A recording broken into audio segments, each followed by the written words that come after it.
What is going on, guys and girls? Welcome back to TV and Me. I'm of course Kevin, and it's time for the Walking Dead weekend. So before we get into the recap, I just want to touch on the patron poll, and the question was, would you have liked to have seen Carl venture out on his own? And unsurprisingly, you all sort of agreed with me, because I think it was a sensible answer, and that was no. Everybody voted no, they would not have liked to have seen Carl venture out on his own. And while my own reasoning was a bit selfish, I said it was because I would like to see Carl and Rick work together more as a father and son unit. You had more legitimate answers. You said it was because Carl lacks the decision making. You know, he doesn't have very good impulse control, so it's very likely that he would die a lot quicker because he can't control those impulses. And also, you know, we've seen him make mistakes. I mean, Rick was out for like half a day, maybe a day, and in that time Carl nearly died twice. So it just goes to show that, you know, despite him being able to handle himself, he still needs his father's guidance through this world, and it's not time for him yet to go out and venture out on his own. I do think there will come a time when he's able to do that, but it's just not that time yet. So let's get into this recap. We caught up with the rest of the people that were missing from the prison. Luckily no one had died. They did tease us a few times that a few characters might have died, like Glenn, but luckily they never. Apart from that though, we also ran into Carol again, which I was really happy about. I was happy to see her come back. I was actually happier than I thought it would be. I mean, I like the character, but when she appeared on screen, I actually got that little bit of excitement in me again, and I really liked that moment. But it just so happened she ran into Tyrese's group, and of course he doesn't know that she was the one that burnt the bodies still, so I'm guessing there's going to be some drama to come out of that yet. It's just, like I say, time will tell. We'll have to wait and see if Tyrese can forgive her if he does find out, and even if Tyrese brings it up anymore, because a lot has happened since that all went down. And maybe his priorities have changed. Maybe he's just put that behind him. I doubt it, but, you know, I can hope. Also, last episode we found out Glenn was alive. Luckily, after they actually teased us that he was dead, they used some sort of body double to make us think it was him. You know, same clothes, same hair. But it wasn't him, luckily. And he then woke up in the prison after getting off the bus before it left. And he woke up there. He stumbled across Tara, who had just locked herself up to protect herself from the walkers, but she was in some sort of, you know, state because after everything that went down. And she's joined Glenn, but I'm glad she has, because like I said last episode, I want her to join Rick's group because she's an honest person, she's trustworthy, and the more people we can get like that into Rick's group, it makes them more stronger because there's more numbers. And, you know, they can fight off any menacing forces that try and go against them. Speaking of menacing forces, at the end of that episode, we saw Glenn, after he'd passed out and, you know, Tara was on her own, that some sort of truck pulled up and it had army personnel in. Now, I assume they're either an army unit or ex-army unit, or their family, you know, just trying to survive. And it just so happens one of them was in the army or something, but yeah, they stumbled across them. We don't yet know if their intentions are evil or if they are good-natured people wanting them to take them to this town, which apparently exists. Finally, one last thing I'm going to touch on before we get into this episode, and that is Lizzie. I mean, I said it in my last review, but I'm starting to get a weird vibe off that young girl. You know, she seems to take pleasure in situations or moments where you don't think there would be pleasure. You know, like, I don't know, killing animals or trying to suffocate a child. I don't know, there's just something off about her. And I mean, I said it last episode as well, she could entirely be the person that was feeding the walkers and dissecting rats. She's my prime suspect at the moment. Like I said, 90% sure it's her, but it could be a red herring, it could not. I guess, like everything else in the show, I'm just going to have to wait to find out. That's about it. Let's leave that there because I do not want to rabbit on for too long. I want to get into this episode. This is Season 4, Episode 11.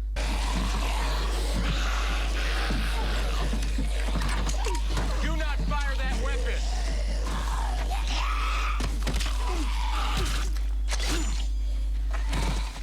Can I borrow that a sec? Thanks. Oh, I'm not leaving you out. Some rats in the back. What? Never seen that before. You were smiling. Well, I'm the luckiest guy in the world. I'm about to help me with one of these cars.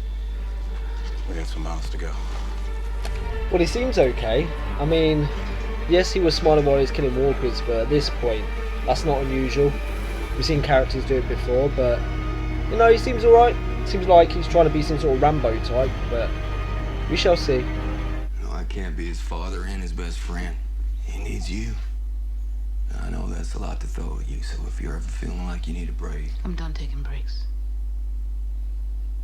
So what's the plan? This place. I think the plan is to get Rick a new shirt. Holy shit. Just stop along the way. Let's just stay here while we figure it out. Oh, we'll need more supplies, so I'll go with Carl and get some. I'll come too. We need you strong. Just rest. Just one more day. All right, you follow her lead. You understand? Find anything good? Candy bars? Crazy cheese? Huh? Bam! Crazy cheese. Found it still sealed and everything. Now, I'll be nice and let you have the first pull. No thanks.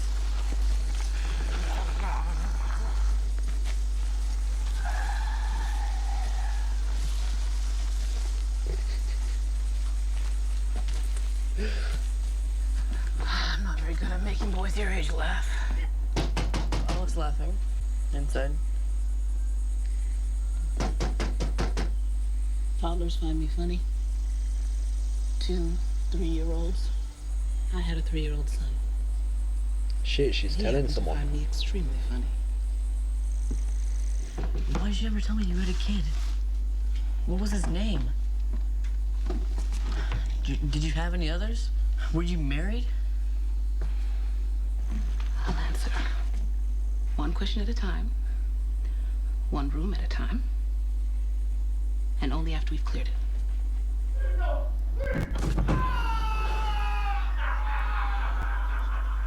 Shit. I'm getting near him, and I know he's just gonna let his ass squeak. Fuck. He gave his gun to Carl, Stay down didn't he? there.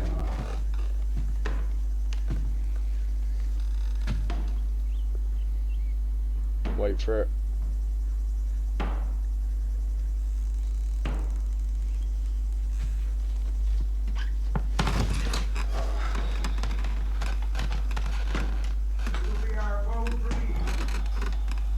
What was your son's name?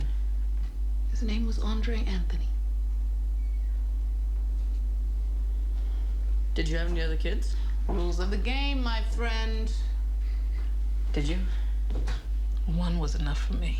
And Andre was a handful, like you. It's the only thing I could find. Does it count? Technically, yes. How long has it been? It happened after everything happened. Does my dad know? Never told him. Never told anyone. Till just now. Your secret's safe with me. It's not really a secret. It's still safe with me.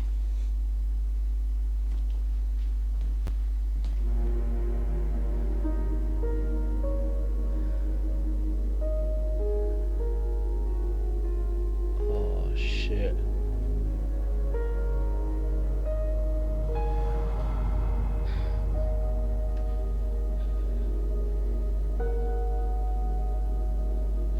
Michonne?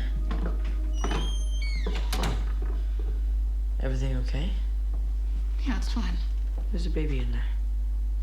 It's a dog. My dad let me name her. Maybe her and Andre are together somewhere. Come on. It's almost noon. Your dad will wonder where we are if we're late. Fuck. And now they're gonna stumble into that house. You waking me up to see if I'm comfortable. I wanna lie down. 2 other bedrooms, bitch. Oh fuck, they're gonna fall over and see him, aren't they?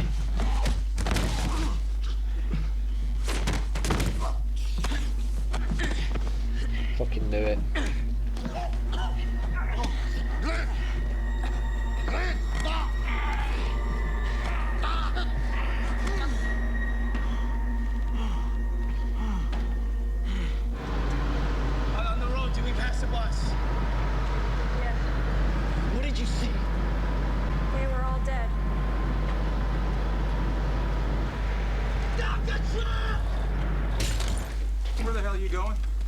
Where the hell's he going? We need people. The more, the better. We need each other, partner. Even with all that gear on your shoulder, you won't last a night. Not by yourself. I'll take my chances.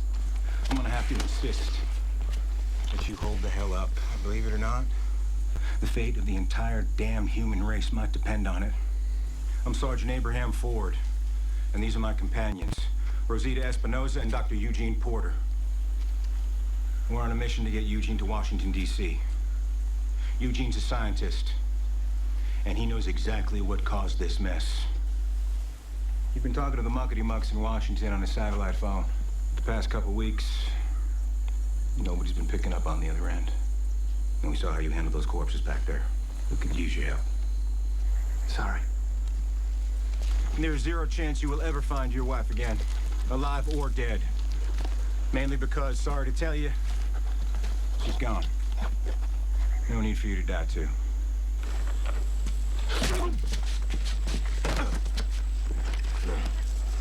She's alive. And I'm gonna find her. Wonderful. Bitch!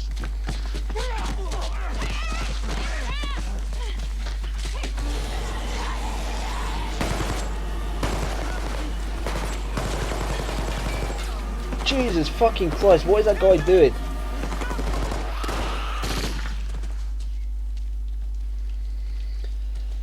What was that guy doing? Fucking he shot the truck more than he did the walkers. Oh yeah. He shot the fuel tank. Son of a dick. What a muppet.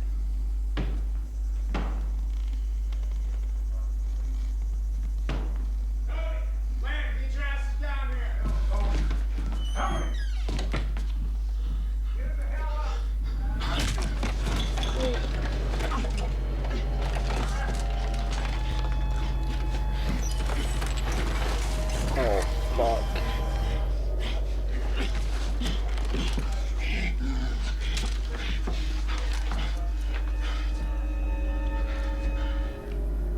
I know as soon as he escapes this situation, Michonne and Carl are going to turn up at the house, aren't they? Is this yours?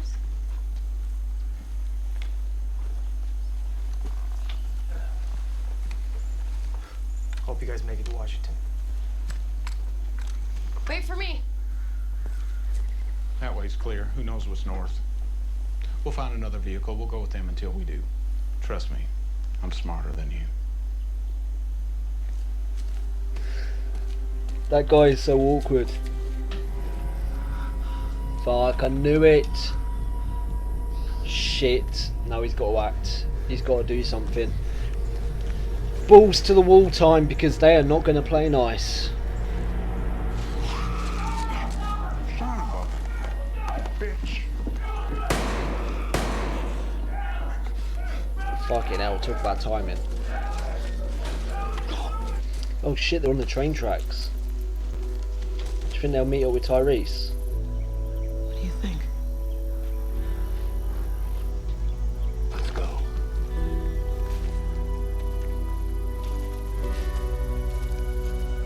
Yeah, that must be the same place that the others are heading, Tyrese and that.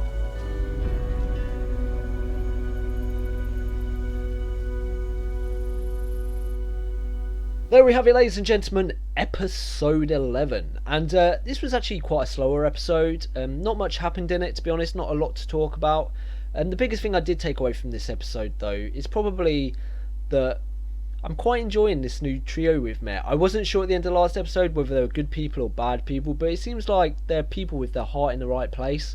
We've got Abraham, which is the army type guy, you know, he's a soldier, he follows orders, he's got a mission, he'll follow it straight on, even if it, you know, goes against other people's wishes. Like we actually saw in this episode, when Glenn said he wanted to go and find Maggie, he started to walk off. Abraham was trying to save his life by saying, no, just come with me, and stopping him, because he needs men like Glenn in order to, you know, progress with his mission.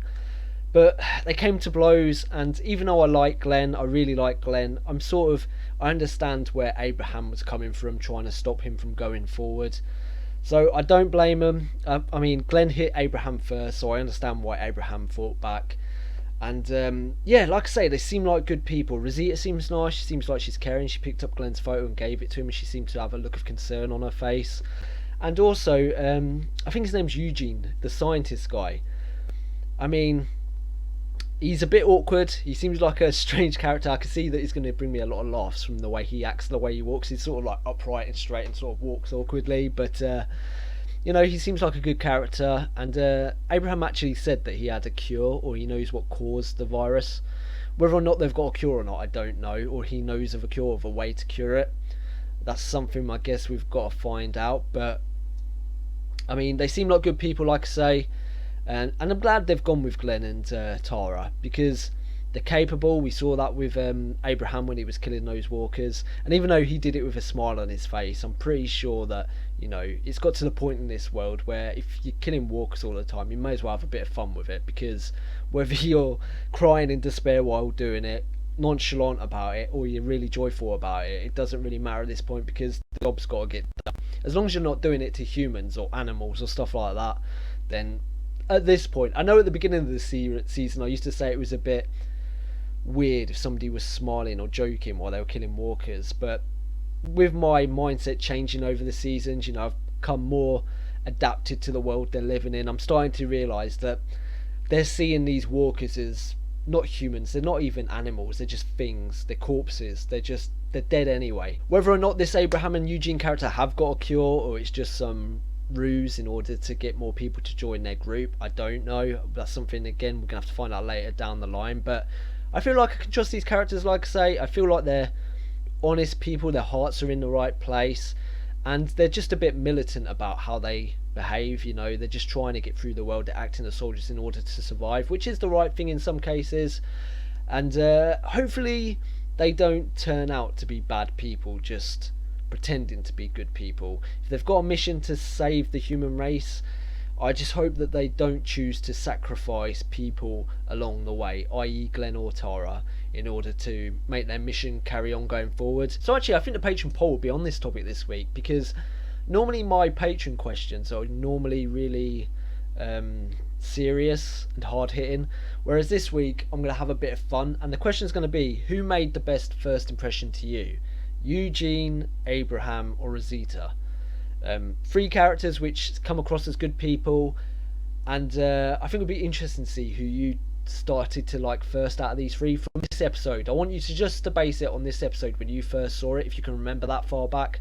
So Eugene, you know, funny guy. He shot up the truck because obviously he can't shoot a gun, but smart, funny, and you know, he's a bit awkward, but I can see he's awkward in a funny way. Eugene, obviously the leader, you know, he's in charge, he seems to have a mission, seems like a good guy, like I say, seems like he's doing the right thing for the cause of the human race. He said he's trying to save the human race, so he sees it as the right thing in his mind, his heart's in the right place, like I say. And Rosita, we didn't really learn that much about her in this episode. She had a look of concern on her face, or caring, when she handed Glenn back the photo, so it seems like she's a caring person, but we've not really learned that much about her. So for me personally, my choice for best first impression in just this episode would be Abraham. I'd go with Abraham because of the leadership and who he is. So let me know what you think in the Patreon poll. The other through line for this episode was, of course, Carl, Rick and Michonne. And actually, Michonne in this episode, I know a couple of episodes ago we saw her turn her back on her old life. You know, she killed the walkers. She then found Rick's tracks and followed him to the house. But in this episode, there was further evidence that she's put that old life behind her, being secretive, being alone. She's actually opening up. She opened up to Carl and told him about her son. You know, that's all she's really told him in a minute. She hasn't told him really how he died or anything. But, you know, it's good to see Michonne opening up and becoming trusting and seeing Rick and Carl as almost her family now. You know, it seems as though she has firmly planted her roots in the soil with Rick and Carl, and she is firmly a part of this group now, because before there was always the feeling that at any moment, should something go wrong, she could run away or go off on her own again, but now she's officially part of the group. Of course, while they were out scavenging for supplies, Rick was left in the house in the state he's in. You know, he's in no good state to fight, and surprise surprise, a group of bad guys turn up. And it sort of goes to show, because there was a conversation earlier on in the episode where Michonne said to Rick, what is the plan now? And Rick said, we're going to stay here for a while, you know, and just try and think about our next step. And Michonne looked a bit disappointed by that, like she felt like they should keep moving. And the moment Rick decided to stay still again, much like the prison, a bad person turns up and ruins all that. Sort of like the Walking Dead gods, or the you know, the writers are trying to tell us that you aren't safe staying still. You've got to keep on moving in order to outrun the bad people in this world, to stay one step ahead of the bad people in this world. And it makes me think like they're never ever going to be safe when they stay in one place, no matter how secure it seems like this new place they seem they're heading to now. We saw last episode Tyrese learn about this place and start heading down the train tracks, and again Rick in this episode was on the train tracks. They saw that sign and they started heading down the train tracks, so they're obviously heading towards the same place, I believe. And like I say, it makes me think that no matter what sort of town they stumble upon, no matter how many people are there, there's never going to be a place where they're secure. So the story is going to be they're just going to have to keep on moving forward. I mean, you can stay in a place for so long, but eventually bad people are going to turn up and bad things are going to happen. So, you know, that's what I took away from the whole situation. I've got to say though, there were a few moments while Rick was in that house with those guys that I thought he would get discovered, and he did for a second when that guy got into a fight with the other one, you know, and he choked him out on the floor. But luckily he passed out, the other guy fell asleep, he managed to escape after getting into a fight in a bathroom. And I was as shocked as him when that guy was sitting on the toilet when he walked in there. But he got away, that's all that counts. He managed to get a gun out of the situation as well, so he actually benefited from it. But he's away, he's safe. Hopefully we never see those guys again, because they don't seem like good people. Like I say, that's about it. Not much of a review, but not really that much happens. So again, as always, if you've got any thoughts or I've missed something, because it's probably I have forgotten to talk about something as per usual, put it in the comment section below and I'll pick it up in next weekend's recap or Wednesday's episode recap, depending if I have the time. And we shall talk about it then. So thank you for watching this, guys, as always. I really appreciate it. And until next time, bye bye. Thank you for watching The Walking Dead with me. If you enjoyed this reaction, please leave a thumbs up because it helps me and it helps the channel grow. If you have any thoughts or theories about the episode, I'll leave them in the comment section below. But please, no spoilers. If you want to support me even more than you do now, you can find me on Patreon. Link is in the description with all the rewards tiers. And finally, if you want to keep up to date with the channel, you can find me on Twitter @TVandMeReacts, or you can subscribe.